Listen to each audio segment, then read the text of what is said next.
as soon as William's on the throne, I think it's over for Andrew. But I think there's a more pressing issue around, William taking a tougher stance right now because it's now being openly discussed in Whitehall. We had the Newsnight political editor this week saying his Whitehall sources are saying, "Don't worry, William's on the case." Have you ever witnessed a moment so tense that it made the entire room hold its breath?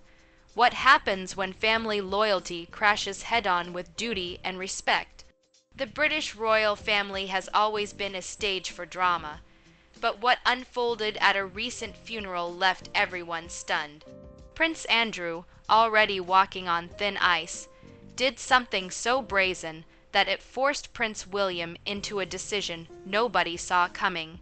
The stare he gave Catherine was ice cold, and what followed changed everything. What exactly pushed William to the edge? And why is this moment being called the final nail in Andrew's royal coffin? Stay with us to uncover the shocking truth behind this story. The moment that shattered royal unity.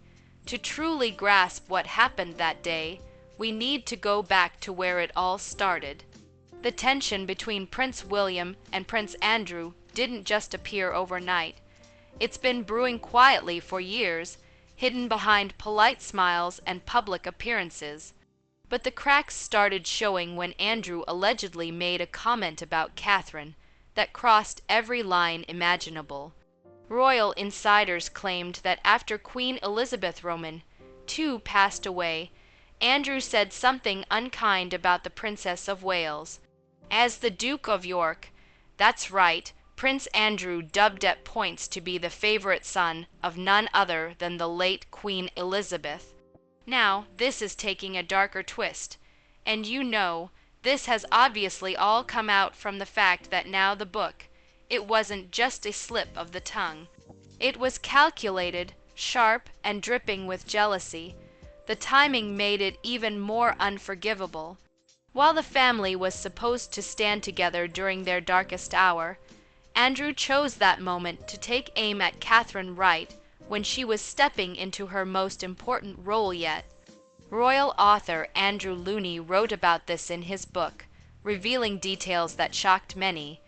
According to him, Andrew appeared bitter about Catherine's growing influence within the monarchy. Think about it for a moment. Catherine had become one of the most beloved figures in the royal world. Her grace, her dedication, and her steady hand had won hearts across the globe. Many saw her as the breath of fresh air the monarchy desperately needed. Yet Andrew, instead of celebrating her success, reportedly mocked her behind closed doors. The jealousy was obvious. For Prince William, hearing these words wasn't just insulting, it cut deep. Catherine isn't just his wife. She's his partner in leading the monarchy into a new era. To have his uncle speak badly of her destroyed whatever respect William had left for Andrew. From that point forward, the relationship between them began to crumble, and there was no going back. But this wasn't just about one nasty comment. The rift between William and Andrew goes much deeper, shaped by years of poor choices, mounting scandals, and a fundamental difference in values. Before all the controversy, Andrew was actually well regarded. As the Queen's second son, he served honorably in the Royal Navy and even fought in the Falklands War. Prince Andrew is facing increasing pressure to move out of the Royal Lodge at Windsor, with representatives of King Charles reportedly in talks over the disgraced royal's home. People admired his courage and charm. He seemed like a prince who understood duty, but that image didn't last. Over time, his reputation began to fall apart piece by piece. The most devastating blow came from his connection to Jeffrey Epstein, the convicted criminal whose name became synonymous with scandal. Photos surfaced, friendships were questioned, and allegations swirled around Andrew like a storm he couldn't escape. In 2019, he sat down for a television interview, hoping to clear his name once and for all. Instead, it became a disaster. His answers seemed evasive, his explanations unconvincing. Rather than silencing the critics, he gave them more ammunition. By January 2022, Queen Elizabeth had no choice. She stripped Andrew of his military honors and royal patronages. He was no longer allowed to use his Royal Highness title in any official capacity. For someone who had built his entire identity around royal privilege and rank, this was crushing. Yet, despite everything, Andrew reportedly believed he could make a comeback. He thought that with time, people would forgive and forget. But William and King Charles saw things differently. To them, Andrew was a liability. His name carried too much baggage, and his presence threatened to drag down the entire institution. Royal sources suggest that William grew increasingly frustrated with his uncle over the years. While William worked tirelessly to build an image rooted in duty, family values, and service, Andrew's behavior stood in sharp contrast. The comment about Catherine felt like the final straw. William made a quiet decision after that. Andrew would be kept at arm's length. As far as William was concerned, his uncle would never return to royal duties. King Charles caught between brotherhood and the crown. How does the soon-to-be king really feel about his newsworthy younger brother? Has the relationship between Prince Charles and Prince Andrew worsened in the wake of recent events? Or was the brotherly bond always lacking? King Charles, meanwhile, finds himself in an impossible position. He's both brother and king, and those two roles don't always fit together easily. On one hand, Charles still feels a bond with Andrew. They grew up together, shared a childhood, and despite everything, there are moments when his brotherly affection shows through. Behind closed doors, Charles has quietly offered support. He even provided Andrew with a financial loan to help settle a legal case in the United States. That gesture revealed something important. Despite the public disgrace, the personal connection between the brothers hasn't completely disappeared. But as king, Charles faces a very different reality. Andrew's scandals have damaged the monarchy's reputation in ways that can't be ignored. The crown depends on public trust, and once that trust is broken, rebuilding it takes years. This is where Charles and William sometimes clash. Charles values family unity. He's lived through decades of division within his own household, watching relationships fall apart and knowing the cost. Because of that, he leans toward leniency with Andrew, believing there might be a way to balance loyalty with responsibility. William, however, sees things in much simpler terms. For him, Andrew cannot return. Not in small roles, not behind the scenes, not anywhere. Any attempt to bring him back would weaken the monarchy and invite fresh waves of criticism. William believes the institution depends on trust, and Andrew has lost that trust beyond repair. Reports suggest William has been furious whenever talk of Andrew's return has surfaced. Insiders describe heated discussions with William, making it crystal clear that any softening toward his uncle would be unacceptable. For William, the monarchy's survival depends on transparency and accountability, not sentiment. He has witnessed how swiftly public confidence can vanish, and he refuses to risk the progress he and Catherine have built. To him, protecting the crown's image means making hard choices, and choices Charles sometimes finds painful. Their differing instincts reflect two eras of leadership, one bound by tradition and forgiveness, the other by reputation and reform. These differences between Charles and William have quietly revealed themselves in public moments. At Catherine's Together at Christmas Carol service in 2024, Andrew and his ex-wife Sarah Ferguson were notably absent from the guest list. Officially, it was described as a matter of space and focus, but everyone understood the real message. William and Catherine didn't want Andrew included in an event built around unity, kindness, and trust. Then, at Easter 2025, Andrew attended a church service at Windsor. Cameras caught his arrival, but William and Catherine were nowhere to be seen. Some called it coincidence, others saw it as deliberate. William was making a choice not to stand beside his uncle in front of the nation. The funeral that changed everything, all the tension, all the quiet distance, all the unspoken conflict came to a head on September 16th, 2025. That was the day of the Duchess of Kent's funeral. She was a music teacher and the shy Duchess known to her pupil simply as Mrs. Kent, who steered clear of the royal spotlight. However, the funeral of Catherine, Duchess of Kent, marks a significant moment in royal history. The mourning was calm but heavy with sadness. Westminster Cathedral stood quietly in the early light, its stone walls reflecting the gravity of the occasion.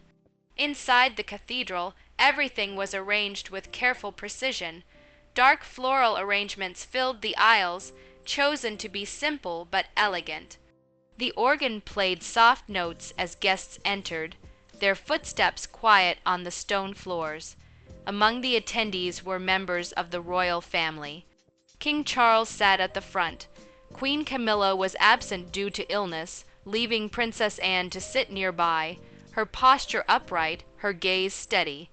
Then came the Prince and Princess of Wales. William walked with his familiar calm, greeting those nearby with quiet respect. Catherine followed, graceful in a simple black coat dress and a hat with a short veil. Together they moved with care, each step deliberate and measured. But the arrival that surprised everyone was that of Prince Andrew and Sarah Ferguson. Nobody really expected them to be there. After all, both had stepped back from royal duties years earlier. But despite their presence, the service continued as expected. Prayers were read, hymns were sung, and moments of reflection were observed. But what surprised many was that while most remained in quiet reflection, Andrew was seen staring at others. His gaze lingered, and there was a faint trace of something unsettling in his expression. The tension became noticeable early on. As the service progressed, Andrew seemed to try to engage with several family members. He leaned forward slightly, attempting small gestures or words. Yet nobody responded. Heads stayed bowed, eyes remained forward, and the usual polite nods or small smiles were completely absent. It was clear that his presence was unwelcome. Sarah, standing beside him, occasionally offered a quiet word or a smile, trying to ease the awkwardness, but it had little effect. The distance between Andrew and the rest of the family seemed to widen with each passing minute. Andrew's gaze drifted frequently, searching for any sign of acknowledgement, yet found none. And then, as the service neared its final moments, Andrew began to move slightly, positioning himself in a way that made it clear he was preparing to approach someone in particular. That person, of course, was Prince William. As the final hymn ended and the congregation began to rise for the closing prayers, Andrew edged closer to the aisle where William and Catherine were standing. His steps were small, deliberate. William stood tall beside Catherine, his hands resting in front of him, his gaze fixed straight ahead.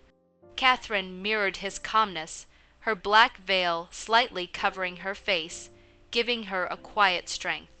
Andrew leaned a little toward William as if he wanted to say something, but William gave him no chance. His face stayed firm, his eyes never moved. The message was clear without a single word. William did not look at him. He did not nod. He gave nothing. Anyone close enough could see what was happening. Catherine stayed steady at William's side, her presence supporting her husband's decision completely. Andrew shifted again, edging closer, perhaps hoping for even the smallest response, but it never came. William kept still, and Catherine followed his lead. The silence was sharper than any spoken rejection. Those nearby felt the tension. It was rare to see such strain between senior royals in public, especially during a funeral. As the service ended, the coffin of the Duchess of Kent was carried slowly down the aisle. William placed a hand gently on Catherine's back, guiding her with calm assurance. Together, they moved in step, steady and united. Behind them, Andrew and Sarah Ferguson followed. The space between them was small, but the meaning was enormous. The rift between uncle and nephew was on full display, but that wasn't all. After the funeral, many expected Andrew to leave quietly or perhaps offer some kind of apology. But to everyone's surprise, there was none. Royal watchers spotted him later that day, leaving his home, making his first public appearance since the funeral. This move sent shock waves through royal circles. A legacy of grace versus a trail of scandal. To understand just how insulting Prince Andrew's actions were, we have to look at who the Duchess of Kent really was. But my next guest is probably one of the hardest working members of the royal family. She's president and patron of countless charities and good causes, and in 2004 set up her own foundation to help young people with a musical gift fulfill their potential. Please welcome Her Royal Highness the Duchess of Kent. Catherine Lucy Mary Worsley was born on February 22, 1933, at Hovingham Hall in Yorkshire. Her family was part of the Old English gentry. They had land and tradition, but they were not royals. Life at Hovingham was calm, close to nature, and filled with music. As a child, Catherine showed a gentle spirit. She loved playing the piano and violin. While other children dreamed of glamour, Catherine found joy in simple things. That quiet nature never left her. Her life changed forever in 1961 when she married Prince Edward, Duke of Kent, a cousin of Queen Elizabeth Roman II. Their wedding at York Minster was major news across the country. It was even televised, making it the first royal wedding broadcast after the war. Catherine became the Duchess of Kent, stepping into a life of duty and tradition. At first, she did what was expected. She attended royal events, opened hospitals, and supported charities. But it soon became clear she was different from many other royals. She didn't enjoy the spotlight. She was shy, humble, and preferred smaller gatherings where she could speak to people one-on-one. The Duchess often visited schools, sitting with children, asking about their dreams, and encouraging them to try music. She listened, she cared, and people remembered her warmth. One of the most significant moments in Catherine's life came in 1994 when she converted to Roman Catholicism. This was a huge step. For a senior royal to join the Catholic Church hadn't happened in over 400 years, but Catherine did it quietly. She simply followed her heart. 2 years later, in 1996, she made another surprising decision. Catherine stepped back from royal duties. But what shocked everyone even more was what she did next. Yeah, you know, I think the Duchess of Kent really was a lady who took her royal responsibilities seriously. She was very pragmatic, and she was someone who kept a piece of herself to herself. She wasn't really that out there in the press. She did her royal duties. Most famously, she was a patron at Wimbledon. Instead of traveling the world for royal events, she went into classrooms in Hull, one of the poorer parts of England, and worked as a music teacher. There, she wasn't Her Royal Highness. She was simply Mrs. Kent. The children often didn't know who she was. They only saw a kind woman who believed every child could sing. In 2002, Catherine went even further. She stopped using her Royal Highness title. This was almost unheard of. Most royals hold on tightly to their titles. Catherine gave hers up willingly. She wanted to live simply without the weight of formality. Out of her teaching experience came one of her greatest achievements, the founding of Future Talent in 2004. This charity helped children from poor backgrounds who had musical ability but no money for instruments or lessons. Many of the young people supported by Future Talent went on to become professional musicians. Her work wasn't about fame. She rarely gave interviews. She worked quietly behind the scenes, changing lives through small acts of kindness. What made the Duchess of Kent stand out wasn't scandal. It was the complete lack of it. At a time when the royal family often found itself in trouble with affairs, divorces, and public rows, she never caused embarrassment. Instead, she showed another way to live as a royal with humility and service.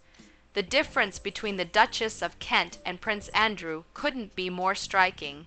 She chose humility over privilege, stepping away from titles and royal duties to live quietly and teach music.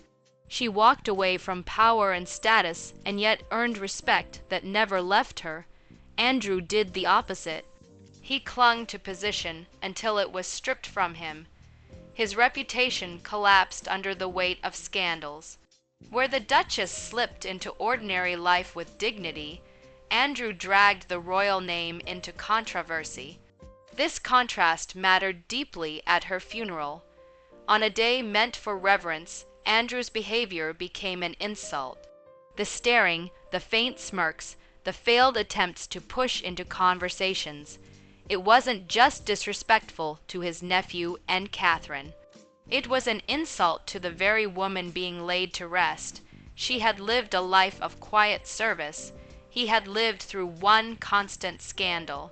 And this is exactly why Prince William's reaction was so firm. He wasn't only standing by his wife in the face of Andrew's cold stare.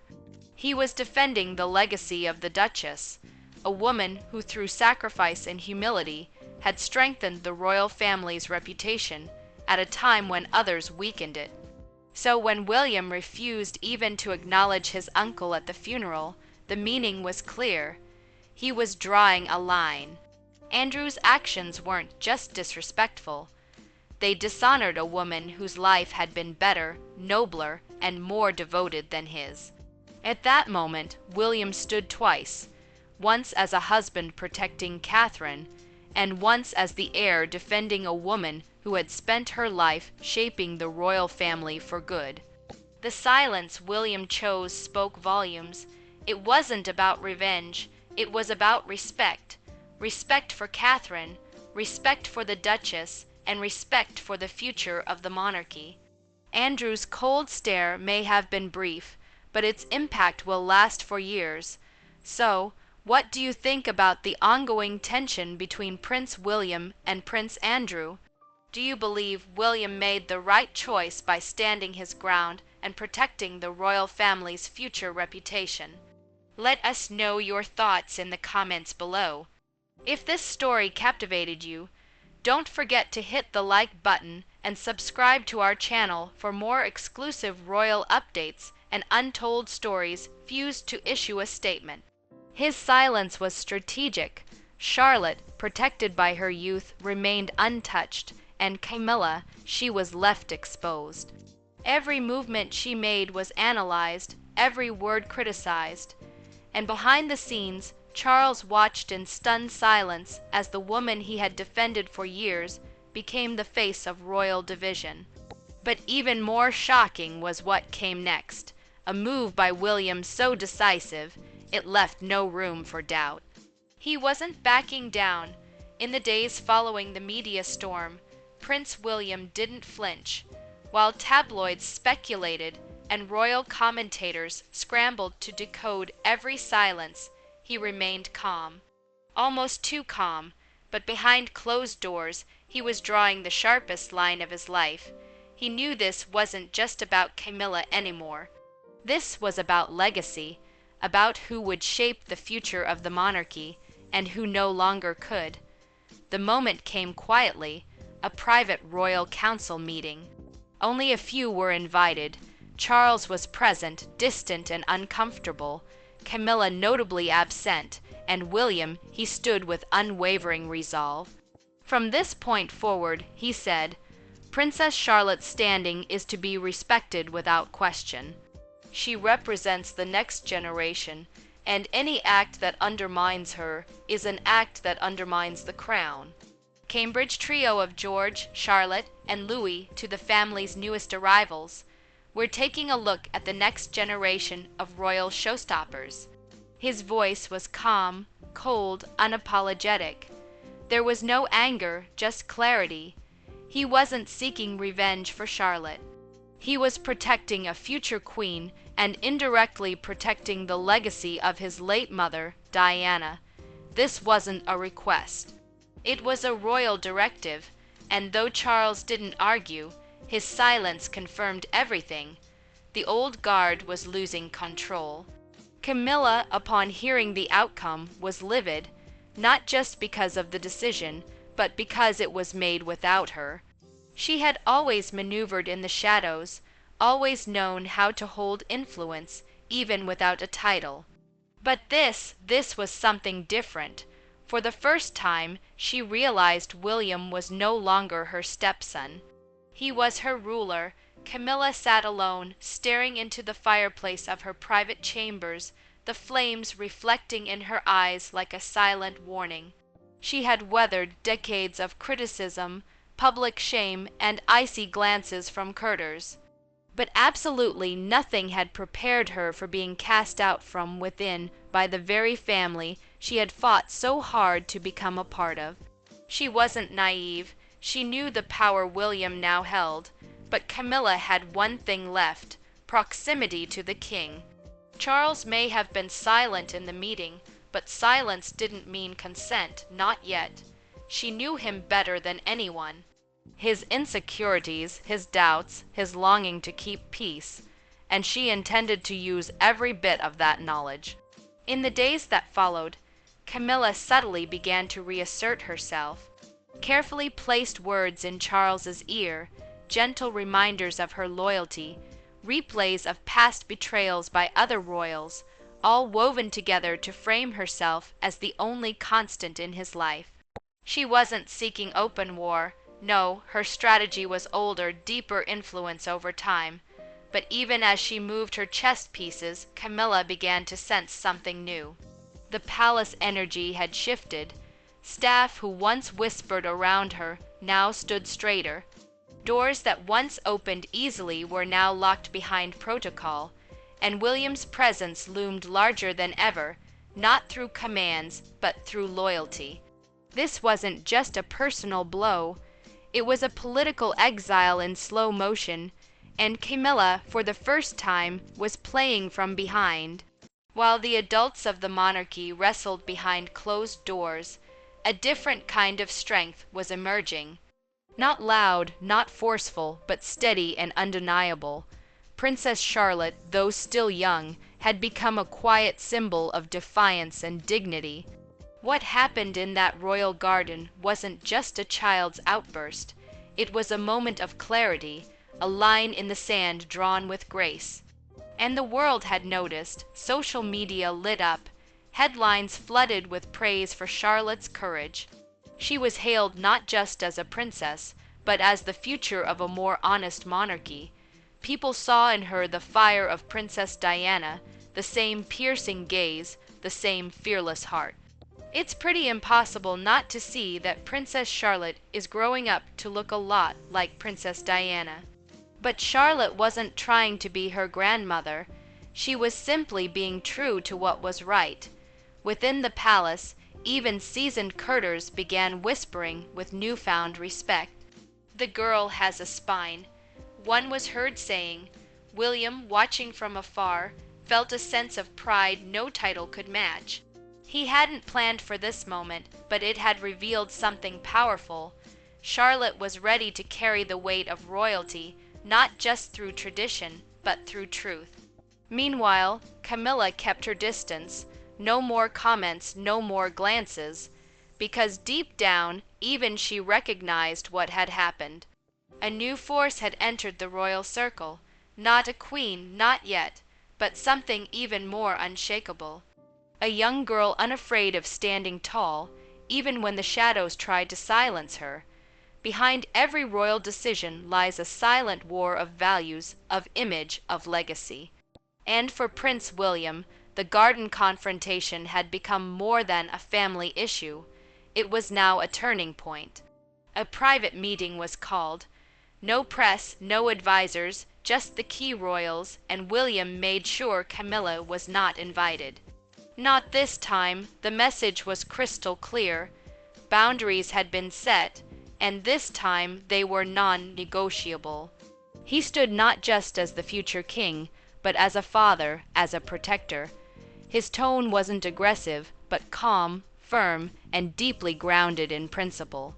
He reminded everyone in the room that the monarchy was no longer about preserving outdated hierarchies. It was about evolving, about protecting the young, about truth, not titles. And while King Charles tried to mediate and tried to keep both his wife and his son in balance, William didn't waver. He respected his father, yes, but he would not back down, not on this, because what Camilla had done wasn't just a breach of etiquette. It was a wound to the family's future, to the innocence of a child who never asked for a crown. Outside that room, Camilla waited. She sensed the shift in power, not just royal but moral. Something irreversible had happened. Her influence, once silent but strong, was beginning to unravel, and William, he had drawn his final line. With grace, with resolve, and with no intention of turning back, Camilla stared at her reflection in silence. The woman in the mirror wore pearls, a tailored dress, and the title of Queen Consort. But in her eyes, something was missing the certainty she once had. That firm grip on palace protocol, on whispered influence, on quiet power. It was slipping, and deep down she knew it. Not because of one moment or one child, but because of a slow erosion of her place in a monarchy that was now shifting in real time. She had spent decades waiting for acceptance. She had battled scandals, survived headlines, and endured years of being labeled the other woman. And after all that, she had finally stepped into the royal spotlight beside Charles. But now her crown felt heavier than ever. Not with honor, but with doubt. Prince William's refusal to include her in the family circle wasn't just an emotional wound. It was a public one.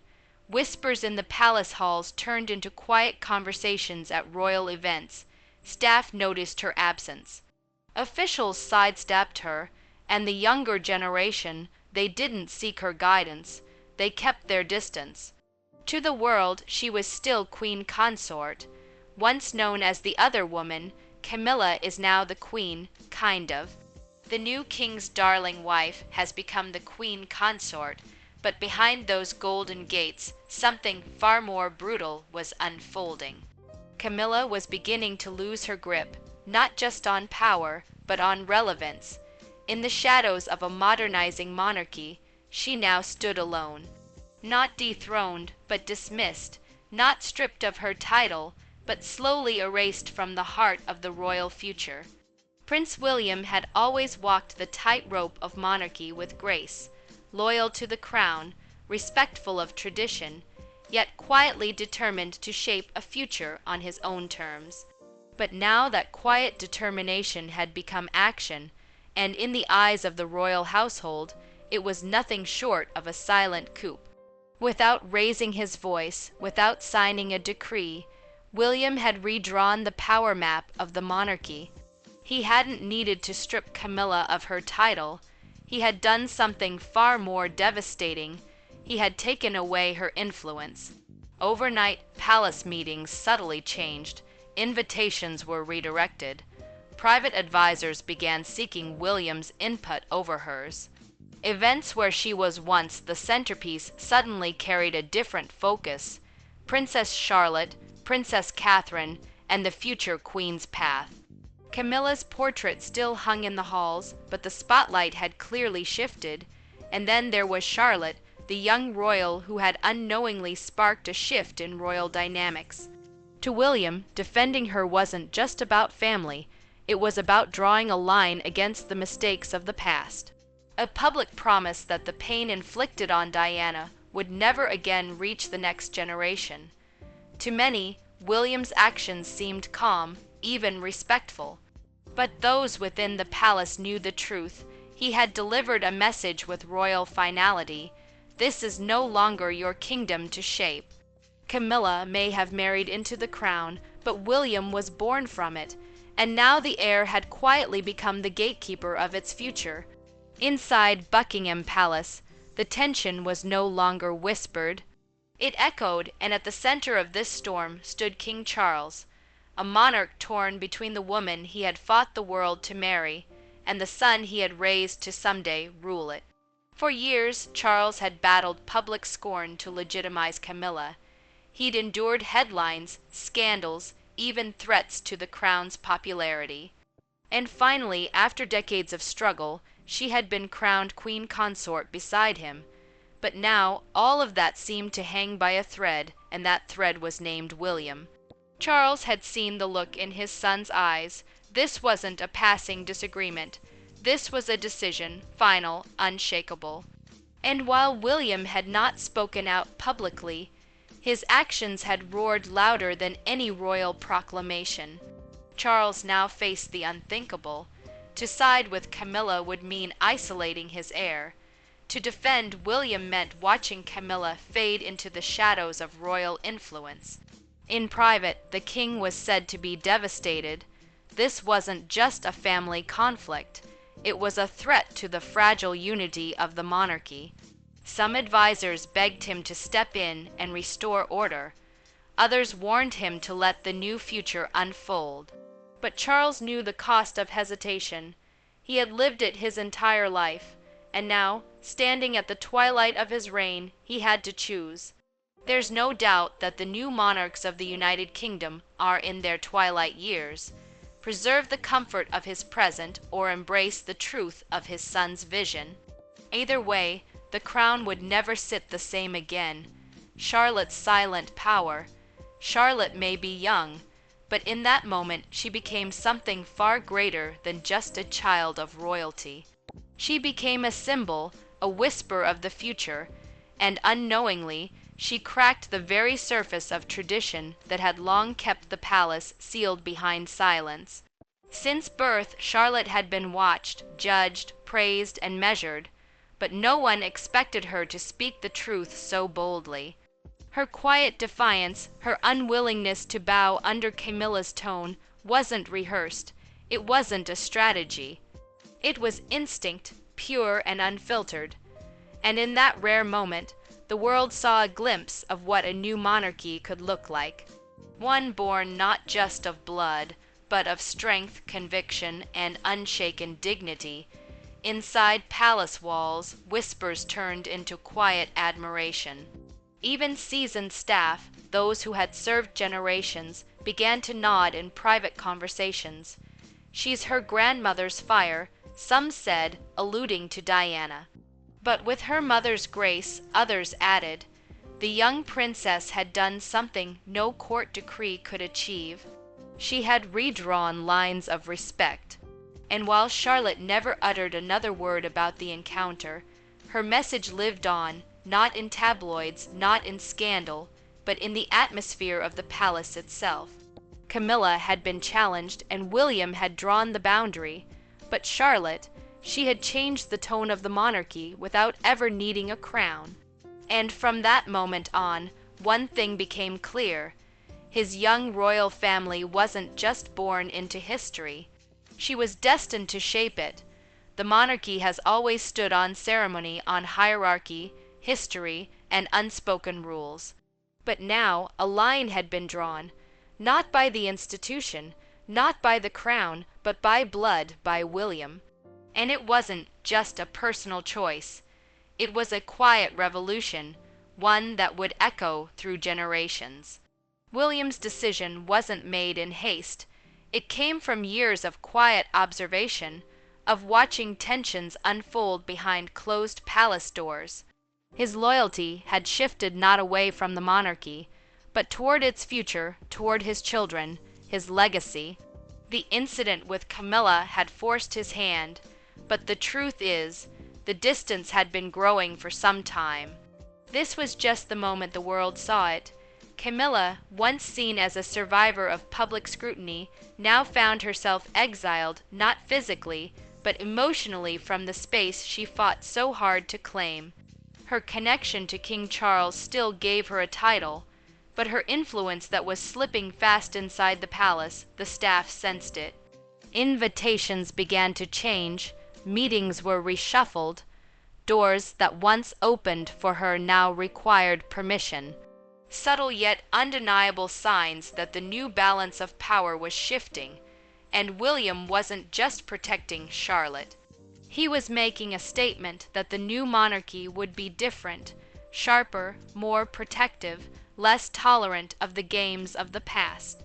And in doing so, he redefined what royalty meant, not just in title, but in character.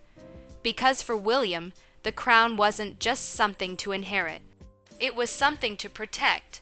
As the dust settled on the royal battlefield, one truth remained: the monarchy was shifting. Camilla, once confident in her place beside King Charles, now stood outside the very circle she fought so long to enter. William had drawn a quiet line, not for drama, not for rebellion, but for legacy.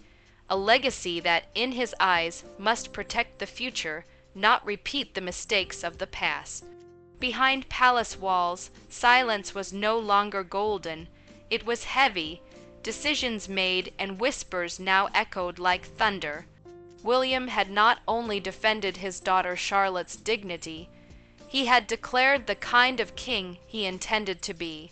A father first, a protector second, and finally a ruler who would not be swayed by personal debts or old shadows. Camilla watched from a distance, and perhaps for the first time truly understood that power in the royal family doesn't always come with a crown. Sometimes it comes with courage, with clarity, with the refusal to tolerate disrespect, no matter how royal the title. This was not just a family matter, it was a message to the world. A new generation had risen, a new order had begun, one built not on tradition alone, but on integrity, responsibility, and earned respect. And now the question is no longer about the crown Camilla wears, but about the path William is forging. One bold step at a time. If you believe in a royal future built on truth, loyalty, and strength, don't forget to like, share, and subscribe. Because this royal story, it's far from over.